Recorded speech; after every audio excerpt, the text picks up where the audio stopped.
to our next item then, which is the Telecommunications Ordinance, updates for small wireless facilities, also known as 5G.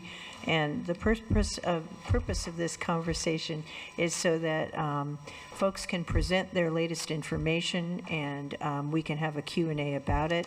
I have promised those folks who are interested in this conversation representing 5G, I promised 20 minutes for a presentation, so I'm going to be good on my word there. So if you would introduce yourself and begin your presentation. Wonderful. Our presenter should be available online, so I'm hoping we pop her in. There she is. Yes, I'm here. Awesome. Thank you, Council. I'm Kelly Marcatulli, Executive Director and founding member of Oregon for Safer Technology. The goal of tonight's presentation is to reveal new and valuable information that the Council must use in deciding the terms of Ashland's telecommunication ordinances. And now I'd like to give the floor to our guest speaker, Odette Wilkens. Thank you. It's a pleasure being here, and thank you very much for providing me with 20 minutes for my presentation. Can we bring the volume up a little bit? I'm sorry, I'm struggling to hear you. Oh, okay. Is this better? Yes, it's a little bit better. Oh, okay. I'll speak louder. Please let me know if I need to speak even louder. My name is Odette Wilkens, and I am President and General Counsel of Wired Broadband, Inc., a nonprofit located in New York City. I am a technology attorney, practicing for over 20 years in drafting and negotiating technology agreements, representing some of the largest multinational corporations in the world in entertainment, finance, and technology. I'm happy to share my thoughts this evening with you on the subject of this wireless ordinance. But I just want to indicate a disclaimer that the information that I'm providing tonight, including any videos that I'm showing, should not be construed as legal advice. This is for informational purposes only. I'm happy to discuss any questions with you or your attorney after the presentation. We are considering the currently drafted ordinance of the placement of wireless facilities in Ashland. This ordinance is supposed to protect the city council, zoning boards, land use boards, but it does not. There has been misinformation that the hands of local governments, zoning boards, and land use boards are tied by the Telecommunications Act and by the Federal Communications Act. That is false. The Telecommunications Act has explicitly given local government the power to determine the number and placement of cell towers in subparagraph A of the Telecommunications Act. But this ordinance strips you, the council, your zoning board, your land use board, of substantial authority. Why would you want to do that? And cede over your authority to the telecom carriers and the site developers. They can then place cell towers and 5G antennas wherever they want, 8 feet away from your window or your child's bedroom. In that context, I'd like to show you a video of Mr. Andrew Campanelli. He has been a litigator for 30 years and has represented local governments and others in cases, including zoning cases, dealing with the Telecommunications Act against telecom carriers and site developers. He is an expert on putting together a wireless ordinance that is very protective of the city council. He has won about 80% of his cases. Generally, Mr. Campanelli has handled over 7,000 cases, and he has litigated over 1,000 cases to conclusion. He is admitted in most of the federal circuits. This is Andrew Campanelli, and I'm going to share my screen.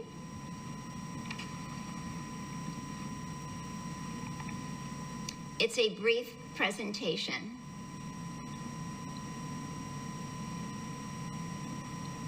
Video number 1, how to control the placement of cell towers, small cells, and DOS nodes in your city, county, town, or village. Contrary to what you may have heard otherwise, when Congress enacted the Telecommunications Act of 1996, it explicitly preserved to state and local governments the general authority to regulate the placement of wireless facilities in their jurisdiction. If your local municipal attorney has told you, oh, your hands are tied under the Telecommunications Act, and you can't control these things and you can't turn down applications, you need to get a new attorney immediately. There are 2 simple keys to exercising the powers that Congress preserved to you under the Act. The first, of course, is that you must enact local zoning ordinance provisions that have permit requirements and other requirements for wireless facilities.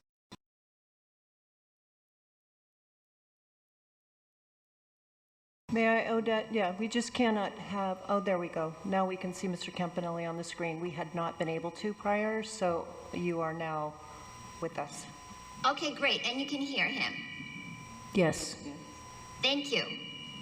So, sophisticated governments for years have required use permits, special use permits, conditional use permits, site plan approvals, and even variances.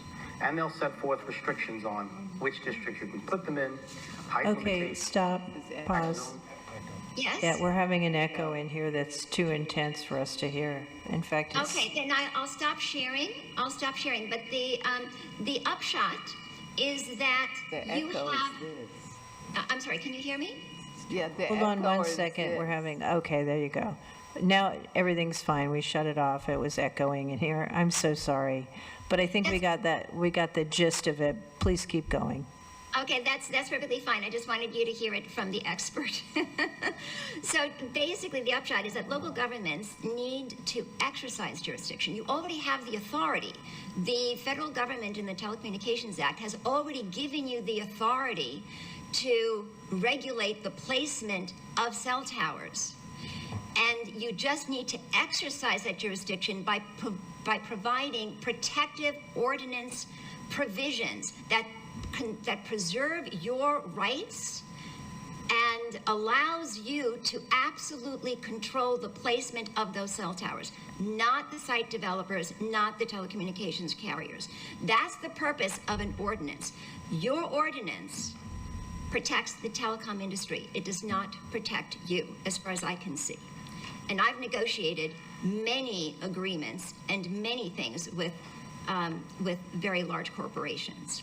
Now, there are several restrictions placed on local government by the Telecommunications Act, but they are simply procedural. And it's basically things like not to discriminate between carriers, and if denying a permit to install a cell tower, that there be substantial evidence in the record. It's simple. For example, that could be done by indicating that aesthetics and property values be preserved. Now, what's important, particularly in the Ninth Circuit, where you're located, the Ninth Circuit has already indicated that aesthetics is a very important variable and is completely within your control. I've noticed in the ordinance that there seems to be a demarcation as to what aesthetics comprises. I'm not sure why you would want to limit yourself to what aesthetics would be in the future, but I would take that out and make sure that you preserve your aesthetics oversight. Now, that cell towers, and you can also include that cell towers and small cells can only be placed in certain commercial areas, not in residential or medical or school zones. You can have certain setback requirements. You can also have requirements that they comply with fire codes, electrical codes. These cell towers and 5G small cells are essentially electrical installations. I don't know if you remember the Woolsey fire in California in 2018. That was the worst fire in California history. That was caused by a faulty lashing wire from telecommunications equipment, and it caused $6 billion worth of damage. Now, the utility company and the telecommunications company took responsibility for that. There are also requirements that you can put into your ordinance that, and this is very important, that there be a significant gap in service and that they are using the least intrusive means possible to fill that gap.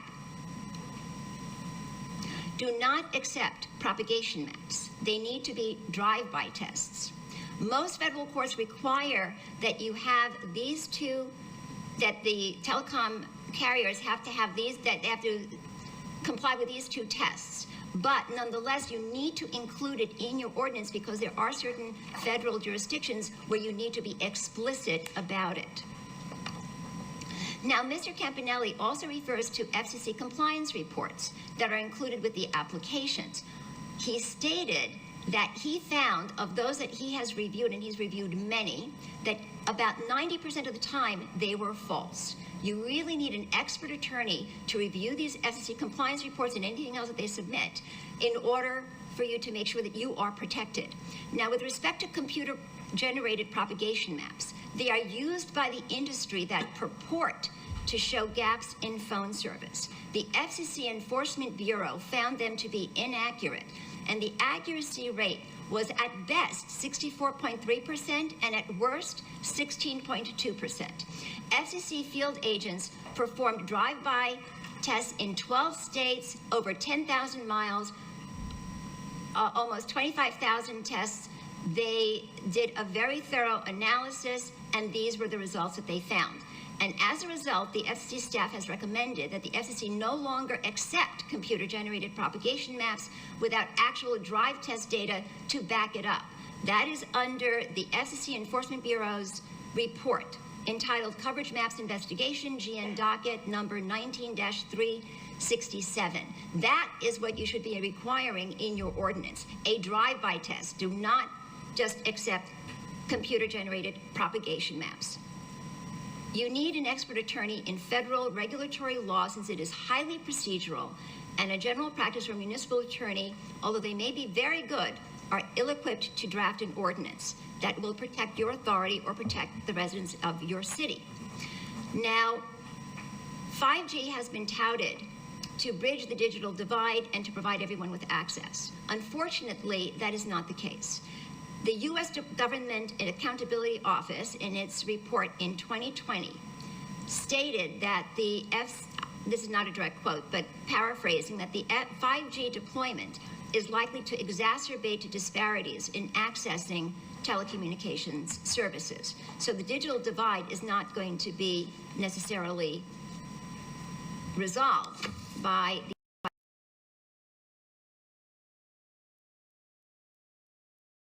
Now, I'd like to address specific deficiencies in the currently drafted statute. After all, I do negotiate contracts for a living, and so that is where that's where my emphasis is.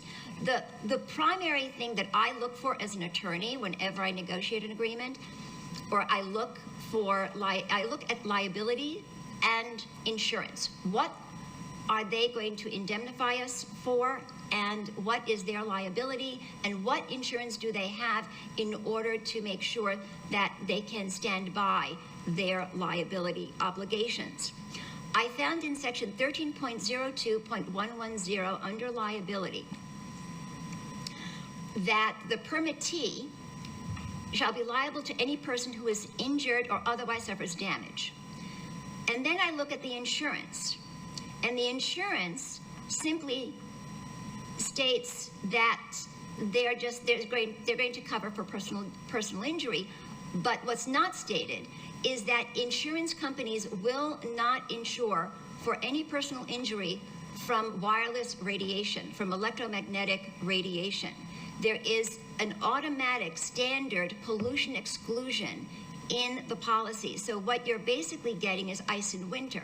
You're getting a slip and fall. That's not what's going to be really causing any personal injury with wireless radiation. What's going to be causing personal injury is the radiation itself. And in fact, the telecom industry refers to wireless radiation as a pollutant. In their mobile device insurance protection manuals, there is a disclaimer for personal injury from electromagnetic radiation, which is another word for wireless radiation. The telecom industry also warns their investors in their SEC annual reports that there may be substantial litigation on claims of personal injury from wireless radiation, which may have a substantial financial impact. The other thing is that back in 2000, one of the major telecom carriers, whom I'm sure you're very familiar with, commissioned a scientific report. And it confirmed significant biological hazards from wireless radiation, even before 3G, 4G, or 5G, and below the allowable limits even at that time. And they found tumors of the central nervous system, higher risks for certain types of leukemia, testicular cancer, debilitation of the immune system, cognitive function impairment, and symptoms of sleep disturbances, headaches, and hormone disruption. Now, under Chapter 138 of the Oregon laws of 2019, it states the importance of protecting the state's environment from pollution, especially from lax federal environmental protection laws.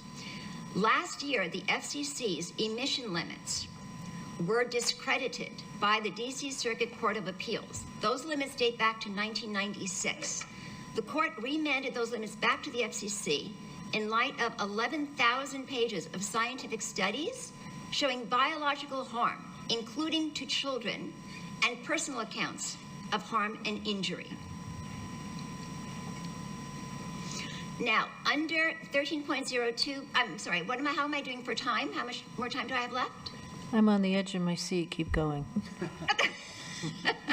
Okay.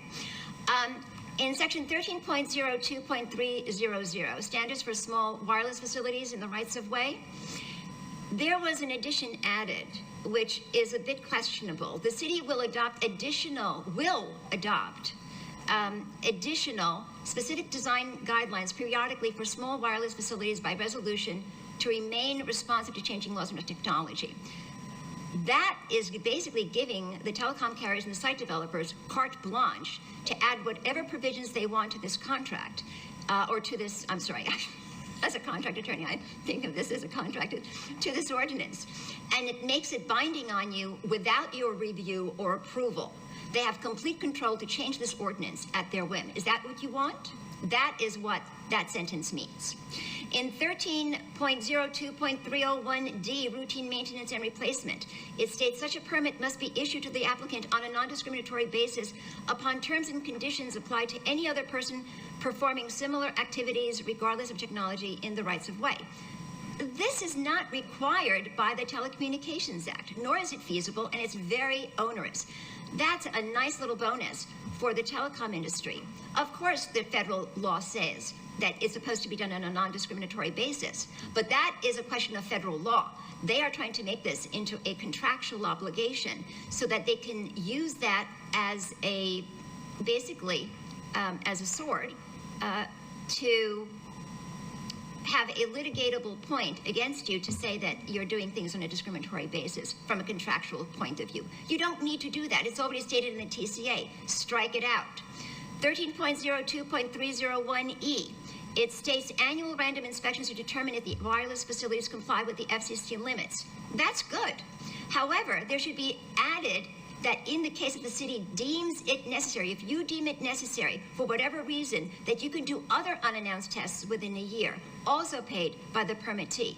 In 13.02.301F, non-material updates to applications, it says that non-material updates can be made to applications. Well, who's going to decide what's non-material? Is it the site developers? Is it the wireless carriers? It doesn't state that. It should state that all updates should be subject to your review and that the city shall determine if it's not material, not the carrier and not the developer. 13.02.303A must process all applications on a non-discriminatory basis, and then it lists the conditions under which they can deny, which you can deny an application, which is great. But take out the phrase "must process all applications on a non-discriminatory basis." That's already established by federal law, and it should go by federal case law, not under this contract. Basically, they're including this. The purpose of including it here is to create a litigatable point where they can litigate you, and so that even if you have a litany of things that you can deny an application, if they can then come back and say, well, you're doing it on a discriminatory basis. That is simply to create a litigatable point. That I would strike out. 13.02.303A4, when an application fails to comply with applicable codes, well, add to that, including without limitation, building and electrical codes and any other codes, rules, or laws that the city determines is applicable. You retain the rights. Without that, you are giving all of your rights to the telecom industry and the site developers. That is not what the purpose of a wireless ordinance is. Mm-hmm. Remember the Woolsey fires in California. You don't want that to happen. Now, and also when they say applicable, it also becomes a litigatable point, because then they can say, well, it's not applicable. But it's not for them to say that it's not applicable. So I can really go on and on with a number of other suggestions regarding this ordinance. This ordinance has so many holes you can drive a truck through it. If I were representing one of my multinational corporation clients, and I produced something like this, I would be fired. Now, I just want to also let you know that just a few months ago in New York, there was a lawsuit by Extenet against the village of Flower Hill in New York. Extenet was suing Flower Hill because it denied a cell tower application, and it was talking about it became an effective prohibition against their telecom services. Well, in the Telecommunications Act, there is a provision that prohibits local governments from engaging in an effective prohibition in providing telecom services. And a senior federal district court judge disagreed with Extenet. It said, first, the burden of proof to show an effective prohibition fell on Extenet, and it failed to meet that burden. Why? Because the burden was for them to prove that there was a significant gap in service, and that doesn't mean just one dropped call. It has to be a significant gap in service, and that they are using the least intrusive means to fill that gap. They failed to meet their burden. The court underscored that while new wireless technology may provide greater capacity and speed, their installation is not protected and not preempted by the Telecommunications Act. So, in summary, I just want to say the biggest failure, I can definitely go on and on, there's definitely more things that I want to include here. But, there's just one more thing, 13.02.303C, Historic District, and it limits the rights to contest aesthetics. That is your most important right that has been preserved by the Ninth Circuit. Do not give it away. The biggest failure is the failure of local governments to enact ordinances that preserve the powers given to them by the federal government. You should see this as an opportunity not to contract your powers, but to expand your powers within the authority explicitly reserved to you by the Telecommunications Act. Mr. Andrew Campanelli has advised many in local government and has drafted protective ordinances on the placement of cell towers in local communities. Hire an attorney who is an expert in these areas and who will preserve your authority as intended by the Telecommunications Act. Thank you very much for this opportunity. Thank you. Don't go anywhere in case we have questions, please. Would it be okay? I would like Ms. Wilkens to repeat the 2019 Oregon statute, the act that she read that protects residents, Oregonians, from pollution. And Ms. Wilkens, can you hear me? Yes, I can. Yes, I can.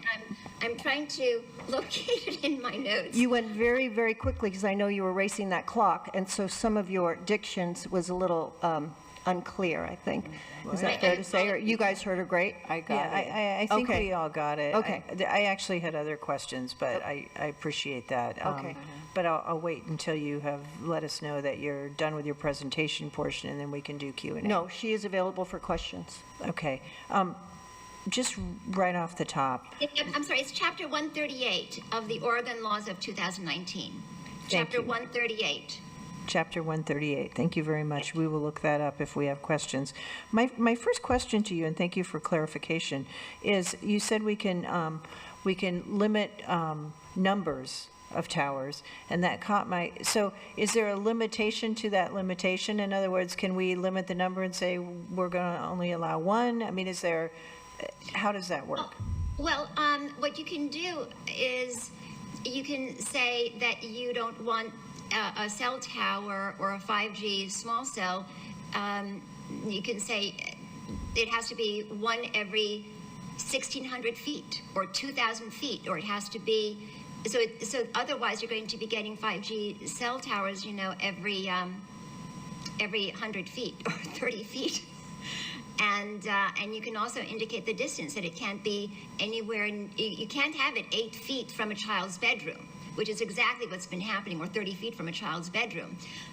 You need to have it has to be at least a setback of 1,600 feet or 2,500 feet, or whatever you want it to be. And in that way, you can determine the number of towers that can be that are provided within that particular zone. So if I understand you correctly, you had also said that we could limit through zoning and planning in terms of residential neighborhoods.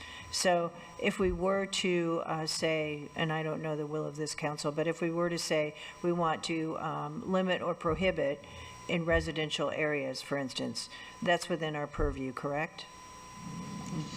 That well, the way that you would frame it in order to be in compliance with the TCA is that let's say it cannot be, you cannot have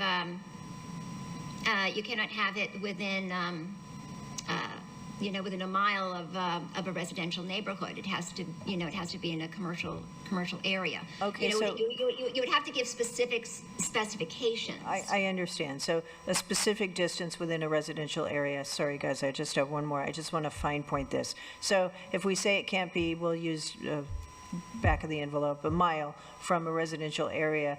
Is residential area already, is that defined typically in a city code, or do we have to go to the next step and define what a residential area is? Or is it the reasonable man theory here, or what?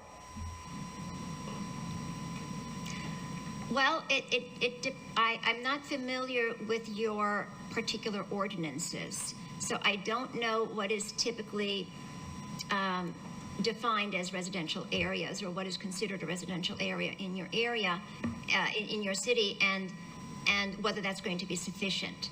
So. Okay, well, I'll ask our city attorney, but you see where I'm going here. I'm trying to build something. So Yes. if we say this, then we say that, how do we define each place along the way so that we're within the Telecommunications Act, but also within our authority? So thank you very much. I'll open it up to other questions now. Of course, and basically aesthetics is is the main thing for you, because the Ninth Circuit definitely underscored the importance of aesthetics. Well, and I think if you were visiting Ashland, you would see that we have a lot of room to go on. I mean, we're really pretty. We have aesthetics as a good argument here. So thank you. All right, any other questions? Councilor Hyatt. Thank you, and thank you for the presentation. I just was hoping for a little more clarity about restriction in school zones. So specifically right now, there are cell facilities that are within 7 or 8 different learning entities. What happens to existing facilities when you update or put in place this ordinance, number one? And then number two, how do you structure a school zone restriction within the rules?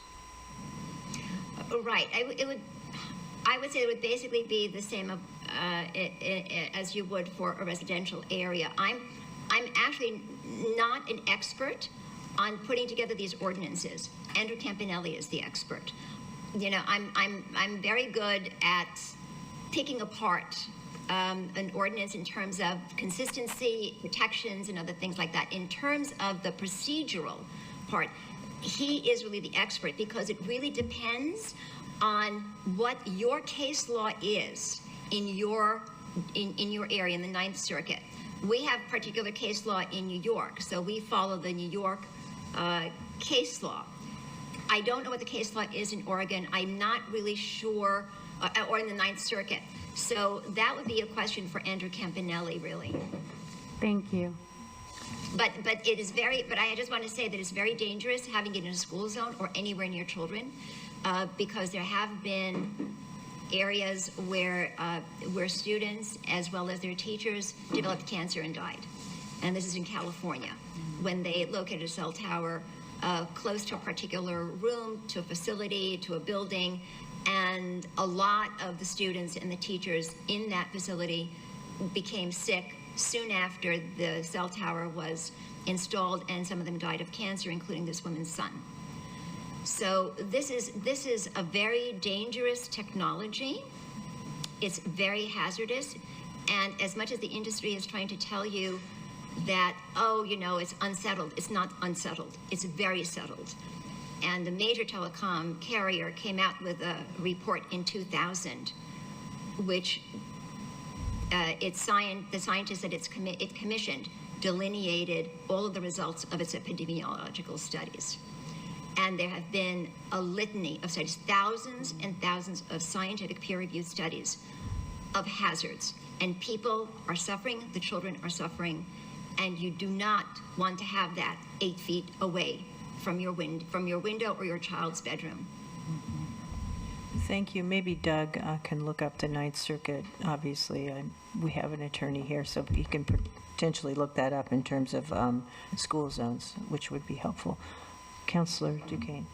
Thank you, Mayor, and thank you, Ms. Wilkens. I really appreciated your presentation. You are a wealth of knowledge. I think we were all sitting on the edge of our seats. Thank you. I had a question or a statement because of the information that's been presented in front of us and looking at this ordinance that we will be addressing tomorrow. I would like to recommend that we delay this and really take a second look at it, because if we have this short of time and be able to recognize all of the things that aren't compliant or cohesive in the direction that we want to go in, I feel like perhaps we might want to slow this down, pull this ordinance, and go back to the table. I know that Ms. Marcatoli and the Oregon for Safer Technology, they have done a lot of work. I don't know if they would like to review this also, but to move forward with something that's so incomplete and it's not cohesive in the direction we want to go in. So that's my statement. Thank you. Thank you. Okay, Councilor Moran, and then Councilor Graham. Yeah, I would completely support that as well. Wow, I you know, this isn't my bailiwick, but yeah, very interested in the things that you highlighted and how we can improve. I'm assuming you went through the contract in its entirety, and everything you cited was pretty much kind of red flags that appeared to you. Is that fair? Well, I have to tell you, I read through many parts of your ordinance. I haven't been able to read the entire ordinance because as I was going through it, I was finding more and more things that needed to be corrected. Right. No, I get that. I mean, if someone was asking me a question about steelhead fishing, I'd know the answer. I wonder how, diving into this, I mean, how complex of a, looking at what we have and what you've reviewed, and you, based on your experience and Mr. Campanelli's expertise as well, are we kind of typical of what communities face when they square off against the telecom industry? Yeah, so I'm trying to get a bearing of kind of how do we, on the chart, where would we be, top Yes, left or bottom right, I guess. Well, yes, there are many municipalities who are facing similar challenges that you're facing. And unfortunately, some municipalities are not hiring the expert attorneys who can actually guide them through the shoals. But this is very procedural, and it really needs to be done by an expert. A lot of municipalities are in the same boat, and the telecom industry is telling the municipalities the exact same thing. They're saying your hands are tied, your hands are not tied. And what they're trying to do is they're trying to strip you of your authority, and they've succeeded in doing that in a number of states, and I hope that that's not done in Oregon. What they want to do is, when I saw this ordinance, it was very clear what the intent was for me as a negotiator and as someone who has negotiated with many multinational corporations. The intent was to strip you of your control and of your power so that they could do whatever they want. And there was one particular thing, let me see, there was a provision where they would be able, by resolution, to change the ordinance, that the city will adopt whatever it is that they come up with. I'm sorry, I thought I had it, and that's simply not appropriate. If you're going to change any part of this ordinance, it should not be done at the whim of a telecommunications company or a site developer. You have to have control. You need to review everything that they are coming up with. So, but they wanted to have a bit of a carte blanche. But that's what this ordinance is not protective. And what they've done is they've given themselves a lot of protections, and it's going to be to your detriment. Thank you. Counselor Graham? Thank you, Mayor. Doug, when we gave you this task, Sure. One of the things that I think was the first thing out of your mouth was, I'm not a telecommunications expert, and so this is what I've done. I've gone to a trusted organization in Oregon, which is our League of Oregon Cities, and this is what I've brought back. So I want to thank you for that, because that's a perfectly legitimate approach. I also want to say, too, is that we do have an expert. I do have an expert online. He's going to be here. He'll be answering your questions, too. So Okay. he'll respond to what you just got to say. Oh, so we have somebody else coming. Oh, yes. So I wanted to, I have a question for Ms. Wilkens, but then I also just wanted to see if you had any responses to the presentation that you would want us to hear. Yes. Could you give me a citation for this industry report regarding cancer that you mentioned? It's not a citation. It's a. I can give you the link for Okay. it. All right. Yeah, I can give you the link. Now, in terms of this expert who's going to be coming, is this the RF engineer who said that the propagation report, the propagation coverage maps are the standard in the FCC? It's Professor William Johnson. So. Yeah, that's incorrect. But that is absolutely incorrect. The I'm not. FCC. I'm asking. Excuse me for just a second, because Okay. a counselor just asked me a question. So yes, with respect to the ordinance that we provided you, League of Oregon Cities hires their own experts as well, and hires law firms that fight these things out through litigation in federal court. And with that group and with industry, that's true, was at the table. They sat down and negotiated the ordinance that you see before you. All the attorneys that you can imagine sitting around a table. So in my discussions with them, in my discussions with Professor Johnson, this ordinance still stands the test. The idea that litigation, or you can do this or you can do that, you're inviting litigation. It doesn't cost you any money. If you're wrong, well, I'm sorry. Start paying attorneys, $450 an hour, and you'll just see how expensive it gets for you. So, trying to reset, recalibrate, redo ordinances. If you want to hire expensive attorneys, this attorney and Mr. Campanelli are not licensed in Oregon to practice Oregon law, so you'd be having to hire someone here in Oregon to be able to help you with that. Yeah, thank you. That's clear. And just to echo Councilor Graham's remarks, in no way is this meant to be an insult No, to I you as understand. our attorney and the work that sound you insulted. did. No, that's We're not right. going there. We're just trying to say that we don't- want to get the tightest ordinance we can get with the most amount of local control. I think I speak for everybody here. That's what we're going for in all our ordinances, this and every other one, so. Thank you. I mean, Yeah. I'm not. Yeah, I don't want you to feel attacked. That's totally not the tree we're barking up. So, Councilor Graham? That's Councilor Duquesne, sorry, No, I just had a quick question. Ms. Wilkens, you were getting ready to comment on this attorney that Doug just mentioned before you were cut off. What were you going to say?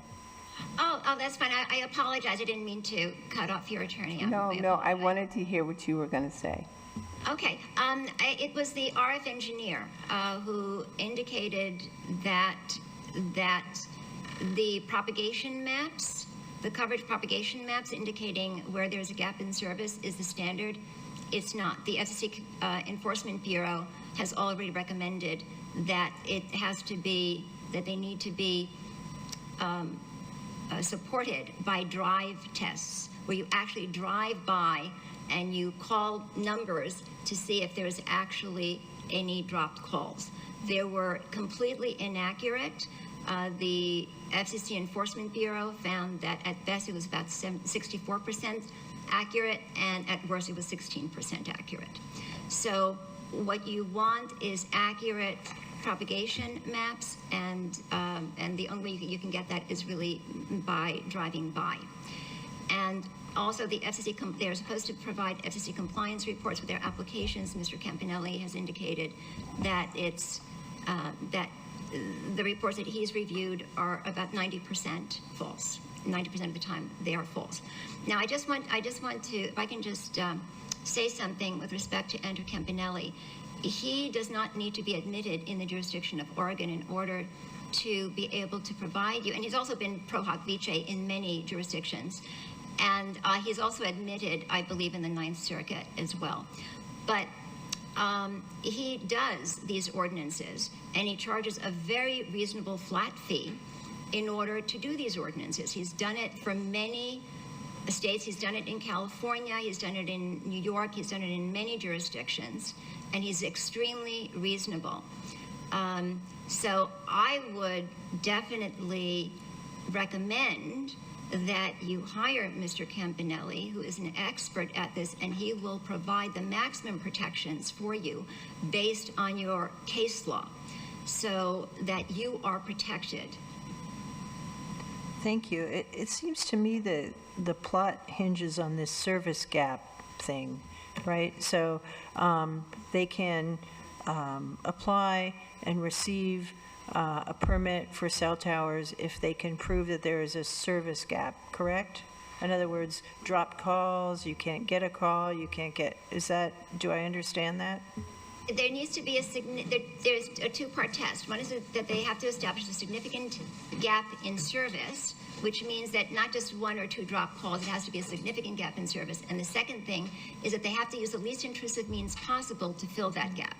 Right, got it. Yeah, it just seems like that's that and the aesthetics would be the two areas that we could really look at here in Ashland, because we have fiber right to the house also through Ashland Fiber Network. So we have a lot of connectivity in our particular communities, so that's... Well, yeah, fiber is the gold standard, and the former chair of the FCC, Tom Wheeler, stated in testimony to Congress last year that we should have a fiber first policy, that it's fiber to the premises and through the premises, and that wireless should only be a last resort. It is an inferior service. And it's going to require a lot more maintenance. Once you put fiber in, it's once and done. If you see the success stories in Chattanooga, Tennessee, that's called Gig City. They have one of the fastest, if not the fastest, internet in the United States because it's all fiber to the premises. So definitely, and nobody gets hurt. You don't have the radiation problems that you otherwise have with wireless, and especially with 5G, because the higher they go, the greater the frequency, and there have been no safety studies done with 5G. Okay, thank you. Councilor Graham? Thank you for the follow-up, Mayor. Oh, good. I'm sorry, Councilor Steffinger and then Councilor Graham. I've got this whole neck thing going on. Go ahead. Well, I see this as also looking at residential and looking at what that would mean in terms of our planning and in terms of mixed use and in terms of infill. I'm wondering if we'll be looking at those kinds of issues as well. I was thinking that too, because it takes up a lot of land. Mm-hmm. Buildable land, and we are always talking about infill, so it feels salient. So, yeah. Thank you, Mayor. I wanted to speak a little bit about what's on our agenda for tomorrow, and the question of to what extent do we want to delay. The people who've been coming and talking to us about 5G have been coming for years. Mm-hmm. And we don't have all that much on the agenda tomorrow night. But I think where we're at is at a question of, do we move forward with the resolution or the ordinance that we have that's drafted, or do we get on the schedule for Mr. Campanelli to draft us a more specific maybe, or a different ordinance? And I don't want to lose that thread by postponing this. I think this council can make that decision tomorrow night? Which of these pathways do we want to go down without kicking it down the road and waiting and waiting? So my hope is that we can keep it on the agenda, but that we can have that conversation. And so my question, I guess, back to Ms. Wilkens is, we have a very old wireless ordinance at this point that we're operating under right now. It's quite old, it seems. And what kind of timing would we be looking at? Do you have that information from Mr. Campanelli? No, I don't. I don't have. I know he's in very high demand precisely for this reason, and I need to check with him. I need to find out. But he's very good and very reasonable. Okay, so on the floor for suggestions then around tomorrow, just so we don't lose this thread, is the idea that we go ahead and keep it on the agenda, but we use that opportunity to have a greater discussion and then do some staff direction. Is that what you're, okay. I would like to. That sounds good.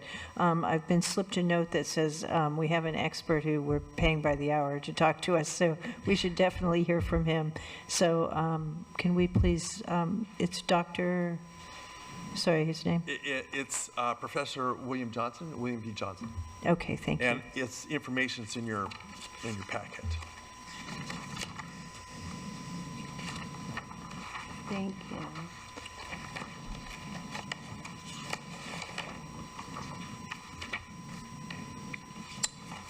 Good evening, ladies and gentlemen. Can you hear me okay? Yes, we can. Go ahead. Okay. Well, thank you for letting me join you this evening. Pleasure to do so. Very interesting information from Ms. Wilkens, and apparently she has heard of my reputation prior to this evening based on her facial expressions. Mr. Campanelli is no mystery to me. We have appeared in hearings throughout the last couple of years. So I'm quite familiar with the arguments that he puts forward to my municipal clients. Couple of points, and I'll just try to be brief here. I don't mean to throw cold water on this, but it's really very easy to come up with misinformation and to proclaim it as being true. I would like to have you note an FCC document. It's called GN docket number 19-367. When I first heard Mr. Campanelli's explanation about how the FCC had precluded the use of radio frequency propagation plots, I was astounded. And I went diligently looking to try to find the document that he might be referring to. He didn't provide the citation and refused to provide that citation when requested, but based on some of the information he provided, I think I was able to find it. That document is titled Mobility Fund Phase 2 Coverage Maps Investigation Staff Report. The basis of that report was to hold the wireless carriers accountable for providing reliable service throughout the country, find out where it was reliable, where it was not reliable. The FCC, based on past experiences with older technology systems, said, well, give us propagation plots that will tell us what the locations are where sufficient data speeds are available for the current modern wireless networks. When the FCC went out and looked at those propagation plots and then compared them to actual measurements that they took with measurement equipment to try to measure data rates, they found there was not a very good correlation between the propagation plots and the data speeds. That was because the systems had changed from the time when RF propagation plot tests may have been in conflict with each other to the current state of wireless systems. So here's what I'd like to try to help you to understand.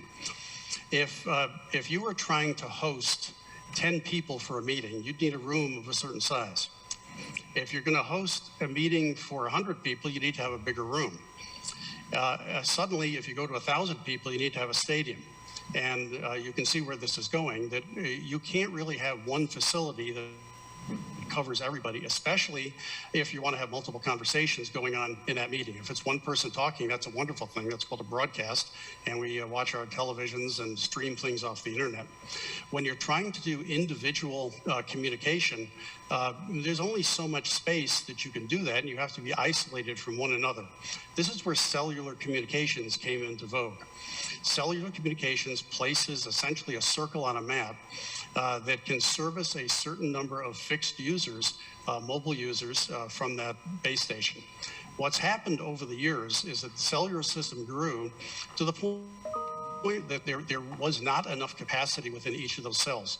So what had to happen is, besides having RF coverage, one had to have enough capability to service the thousands or perhaps tens of thousands of users that might be in a several mile radius of a base station.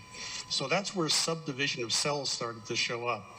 And that's one of the things that we're dealing with, and that you're dealing with 5G type small cell systems. So here, the problem is that everybody wants to use their wireless phone. And when everybody wants to use their wireless phone, there's simply not enough spectral bandwidth allocated to do that from a single base station. You have to shrink the size of the room down to get it so it can service the number of people that want to use that base station. So even though there's coverage today in a majority of city locations, and probably in the city of Ashland, there's a large amount of space that's actually covered with radio frequency signals, the problem is not everybody could use their cell phones, because each household now has maybe 2 or 3 cell phones that everybody wants to try to use at the same time. It's a huge increase in capacity. So what happened was, the FCC went out to perform these measurements. What they encountered was the fact that there were a number of other competing users in these systems that were drawing down the bandwidth of the system. So if instead of getting a very fast signal that was predicted by simply the RF propagation plot, what they got was very, very low, mediocre data rates that were predictable if one understands how the system works, because so many users were trying to use that system. So the staff report covers this anomaly that occurred, and the conclusion was that the FCC can no longer ask the service providers to simply propagation plots. There has to be some other metrics, because the capacity issue has now entered into the problem. So the report that I gave you, 19-367, that report explains this problem. This report has really nothing to do with local zoning. It has to do with the FCC holding the service providers accountable for data rates and for services throughout the entire country. And what they said was, we can no longer ask for just propagation plots. We need to have other metrics. And I've explained this in many situations to Mr. Campanelli. He continues to proclaim that the FCC has declared that propagation plots are no longer admissible. In fact, I can show you sections of the Federal Register that require that the service providers provide the propagation plots, the very ones that he says are not allowed anymore, to service the coverage map investigation that this document deals with. So I guess I'd like to settle this perhaps once and for all, and hear the rebuttal at some point from Mr. Campanelli about why the FCC still allows RF propagation plots if he claims that they do not. So when you hear information like that, you do then have to question the other things that you hear.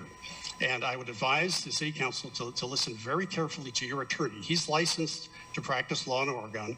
Mr. Campanelli might be admitted to the Ninth Circuit. He may or may not be able to practice law in your jurisdiction, but I think you have attorneys there that are quite comparable and quite capable of providing the information you need. So I'll quickly go through a couple of other quick points here. The Telecommunications Act of 1996. Ms. Wilkens, could you mute your mic if you're going to make noise? The Telecommunications Act of 1996 states specifically that municipalities may not deny or make decisions that have the effect of denying wireless service. One of the suggestions that has been raised years ago is, well, we'll just limit the height of the towers, or we'll just limit the locations where these wireless towers can be placed. Unfortunately, limiting where the towers can be placed and limiting the height of the towers, or limiting the way the towers could be installed, or how far apart they have to be, or how close they have to be, has the effect of denying wireless service. Now, you can litigate that. It can go to court. It has many times when municipalities have refused to grant special use permits for increased height, location, based on other parameters. That's gone to court. That's been litigated, and courts have gone, predominantly in the direction of the service provider has a right to deploy their network, because that's what the Telecommunications Act of 1996 says. So I suppose if we don't like that, probably Congress ought to change that law, and we ought to be lobbying them. But in the meantime, this is the framework under which these sites are deployed. Dr. Johnson, Dr. Yes. Johnson, may I Go ask ahead. a question? You may. Okay, thank you. So vis-a-vis that, what you just said about it has the effect of denying telecom, where the city of Ashland is currently awash in connectivity. So how would the case be made that if we decided to say, due to aesthetic reasons, that we don't want a 5G tower, a new cell tower in our historic district, how could you say that we're limiting telecom when we have tons of Wi-Fi, the city has its own Wi-Fi, how would that argument work? I'm just confused by that. Sure. Well, individual wireless service providers bought their licenses from the federal government, and it's managed by the Federal Communications Commission. They have, it's been determined, have a right to build out their network. So they're not, they may be operating Wi-Fi networks, and they may be operating other types of communication systems, but the Telecom Act of 1996 and the section that we're referring to here tonight specifically deals with wireless connectivity to a public switch telephone network system. So that's your cell phone that you have on your purse or on your belt, that you can dial a telephone number. Wi-Fi, you can't necessarily do that. You can use voice over Wi-Fi, voice over IP technology to make telephone calls, but that's really not what the 1996 is But dealing does with. it- It's dealing with the public switch telephone network and the commercial mobile telephone networks. Okay, I misspoke. What I'm trying to get at is, does it say specifically 5G? Because we have cell signal and cell ability all over town. So if we didn't go 5G, does it say we have to? So 5G is a new technology. It means different things to different people. It came from 4G, 4G came from 3G, and so on. These were all the various technologies that were used through the decades, bringing the wireless network to the point that it is today. No to 5G, I will defer that. That's a legal question for your council to answer. But my understanding of the Telecommunications Act of 1996 is you can't just say no.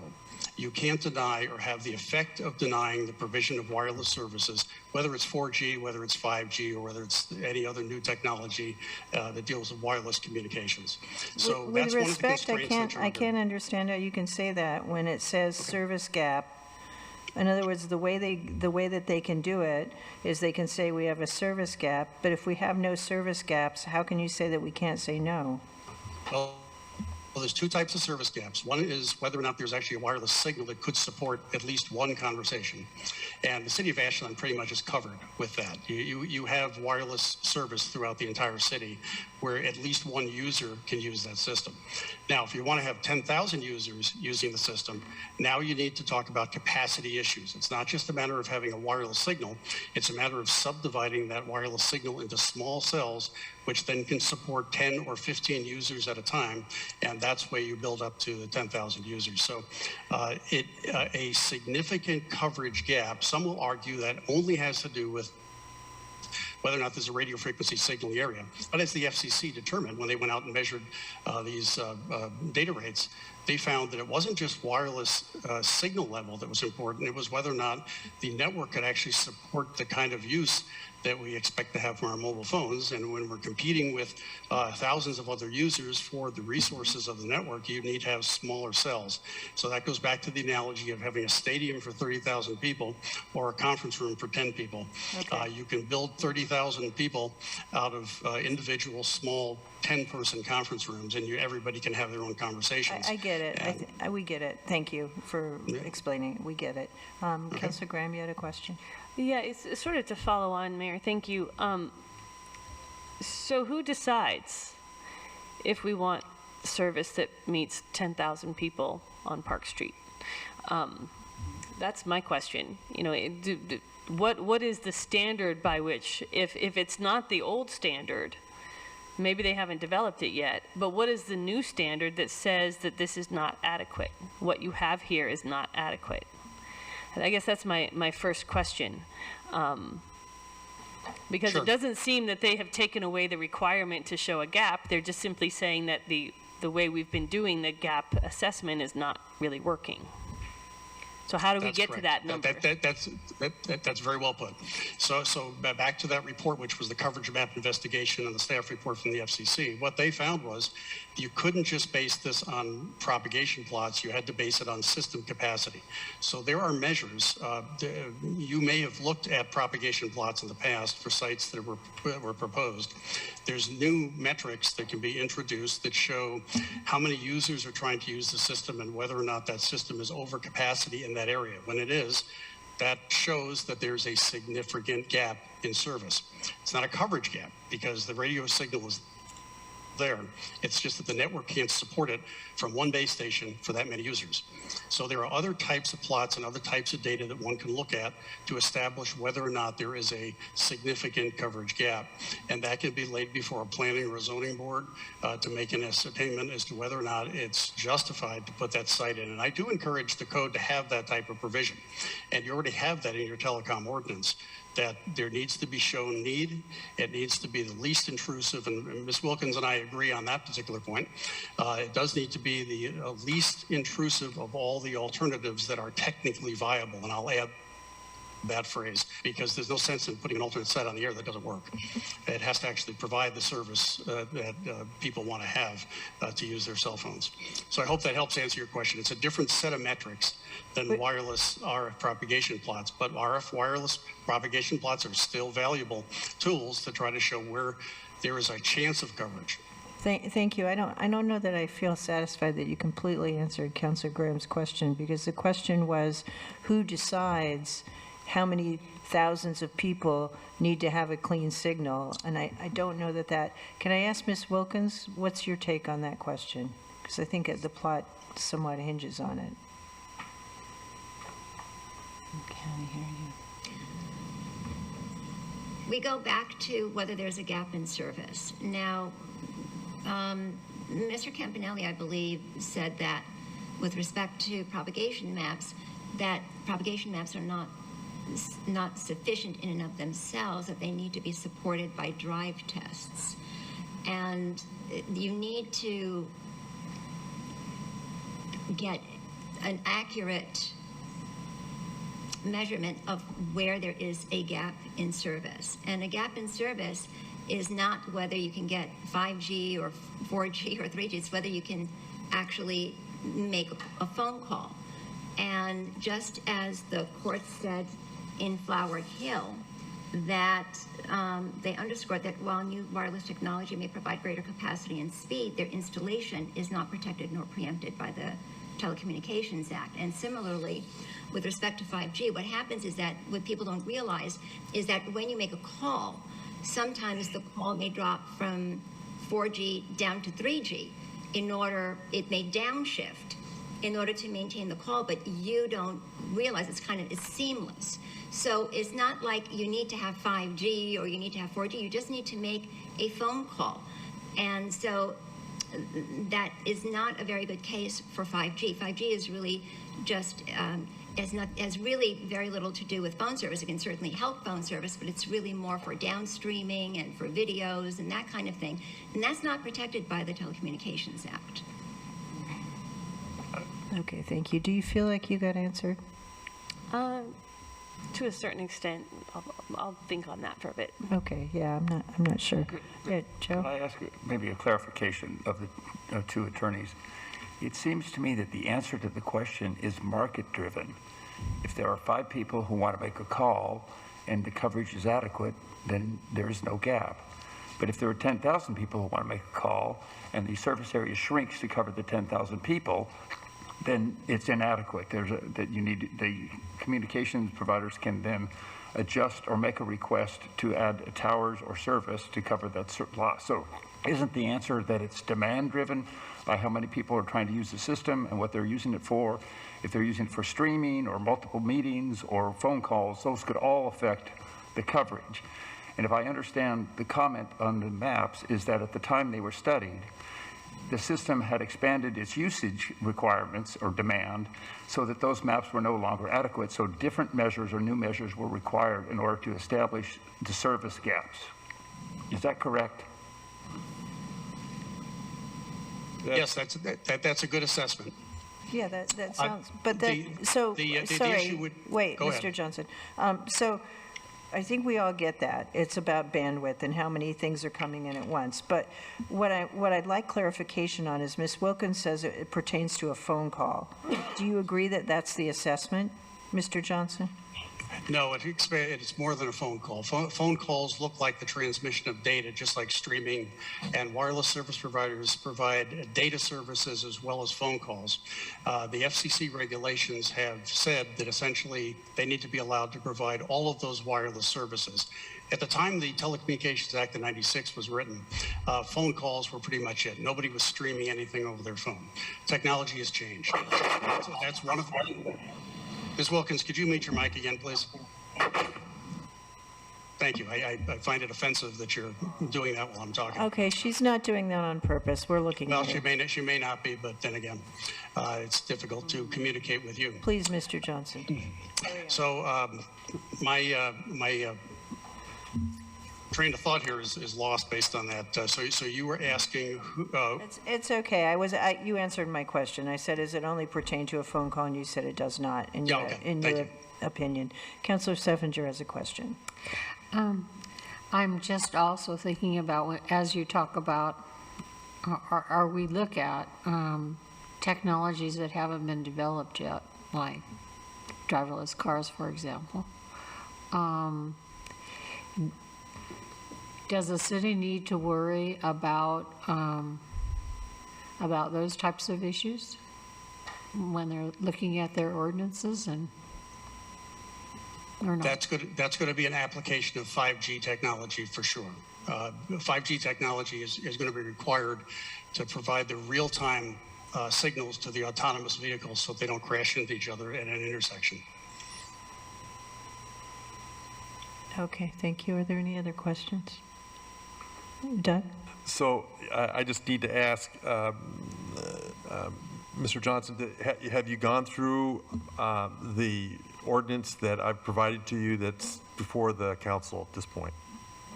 Yes, I did go through the ordinance, and certainly it's always good to, take under consideration suggestions for places where things can be included that would be a little bit different than the draft that was written. However, that's a fairly comprehensive document, and it allows the reviewers of these systems to impose the type of scrutiny that you would like to have to make sure that there's a need, make sure that the solution to that need is the minimally intrusive, and then issue the permit based on that. But if you start putting constraints on it, like you can't have systems certain areas, well, you're going to have to issue a variance at some point, or you're going to go to court, because these systems need to be in proximity to where the users of the systems are. And many people in residential areas have 2 or 3 cell phones in their homes, and they want to use those cell phones. So that is something, including 5G, that you're going to have to deal with, is that there's going to be demand for the use of their wireless technology, while in their car, while they're at home, and other places. So precluding placement of the sites that they need to get that kind of service and putting it only in commercial districts and limiting heights and such. Those are all things that need to be considered on a case-by-case basis to make sure it's meeting the need, it's the minimally intrusive solution, even if it may end up in a residential area. Okay, thank you for that. Mr. Johnson, Ms. Wilkens, when she started, gave us a synopsis of her background, but I didn't get yours. Oh, that's it. Yeah, so I have worked in the wireless industry for decades. My last 31 years of employment was with Rochester Institute of Technology. I was the graduate program coordinator for the Telecommunications Engineering Technology program. Taught graduate courses in wireless infrastructure deployment, the technology behind wireless communications, electronics, and the related issues that deal with telecom and pretty much all electronic equipment. So I'm just confirming that you're not currently employed by any telecom agency or company at this present time, correct? Oh, no. My employment has been with Rochester Institute of Technology. 2 years ago, I retired. Professor Emeritus was granted me, and I work as an independent consultant at this point. I do not work for the wireless industry, as I probably shouldn't have used that term. I don't work for service providers. I don't work for people who deploy towers or telecommunications systems. I work for municipalities and resident associations. Thank you very much. I know that's in the packet, but I just wanted to clarify and confirm. Any other questions at this time for either of the experts? Okay, I think you guys are free to go, and thank you for your time and attention, and we may at some point call you back, so I appreciate it. You're welcome. Thank you very much. Thank you. Thank you very much for the opportunity to present. Thank you. Thank you. All right, Ms. Marcatulli, did you want to give us any final thoughts or conclusions? Come on up to the dais. I don't really have any closing remarks. I would just ask you to consider Ms. Wilkens' comments and her criticism. I will call it a criticism of the draft ordinance that's in front of you now. And listening to Ms. Graham, Councilor Graham, regarding knowing that down the road, perhaps we move with Mr. Campanelli and at his availability. But I think it would be a mistake to approve something that is insufficient. And I would just say to table it. I guess that's the best way to go. And we still offer our services as a public group just to help the city in any way we can, and we're available. We've always been presenting ourselves as a source of information for you. And we know that Ms. Wilkens has said the council can have my phone number. You could call her if you have any more questions. And I think that's it. Thank you. Thank you very much for the presentation this evening. Council had, both Councilor Graham and Councilor Duquesne had discussed perhaps tomorrow the way to go forward would be to have a discussion around staff direction for future on this ordinance. And we don't need to take a vote, but could I sort of by a nod of head or a thumbs up, is that the direction that you'd like to go? Mm-hmm. Okay, so duly noted, you see that that's the direction for tomorrow. All right. May I make one last comment? I think Campanelli's fee of $8,500, like she said, is very reasonable. And I know your budget deliberations will be coming up. And if that could come forward as something that could be budgeted for, that would be wonderful. And I did have a conversation with Pam Marsh, and she said that the fiber issue and consulting with somebody who could get that partnership going to help AFN move forward. That was a good suggestion that was put on the table back when, and maybe it should come back around. Okay, thank you very much. Appreciate it. All right, anything else from council? I'll entertain a motion to adjourn. So moved. Okay, we're adjourned. Thank you. Oh, no look ahead. No look ahead.